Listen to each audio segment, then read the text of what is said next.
Del 17 al 20 de mayo se ha celebrado en Valencia la fase de ascenso a Primera División Femenina con los 8 equipos clasificados.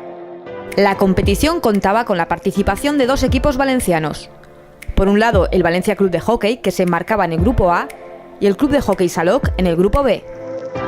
El Club de Hockey Salok tuvo opciones de ascenso durante toda la fase de grupos y estuvo muy cerca. Finalmente jugarían el cruce que les otorgó el 5º puesto de la clasificación final. Por su parte, el Valencia Club de Hockey logró la hazaña del ascenso, quedando primeras de grupo y jugando una final por el Campeonato de España de Segunda División.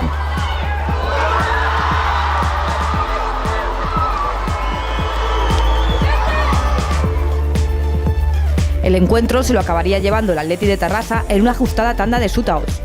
Un partido que fue un regalo para los aficionados que llenaban las gradas y tras el que ambos equipos se felicitaron por el nivel desplegado, a la vez que celebraron su plaza a Primera División Nacional. Las chicas del Valencia Club de Hockey recibieron el reconocimiento de su público por el histórico ascenso. Cumplimos nuestro objetivo de la temporada, que era intentar ir a la fase. Era como nuestro premio, teníamos que venir a disfrutar. Pero claro, una vez estamos ya aquí, ¿por qué no ir a por todas y intentar hacer algo en la fase? Luchar, creer en nuestro trabajo, en que veníamos haciendo durante las anteriores temporadas muy buen trabajo y creo que es lo que nos ha llevado aquí y lo que nos ha llevado hasta la final, poder competir hasta los shootouts. Iban pasando los partidos, nos mirábamos, creíamos en nosotras. Sabíamos que al empezar marcándole al SPV, sabíamos que el sueño empezaba a hacerse realidad y de verdad creo que ninguna de nosotras hubiéramos pensado llegar hasta aquí.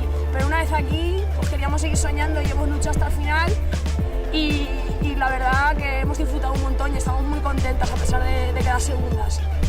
La competición puso su broche con la entrega de premios, primero con las menciones individuales y después con las medallas a los 3 mejores clasificados, Athletic de Tarrasa, Valencia Club de Hockey y Club de Hockey San Fernando.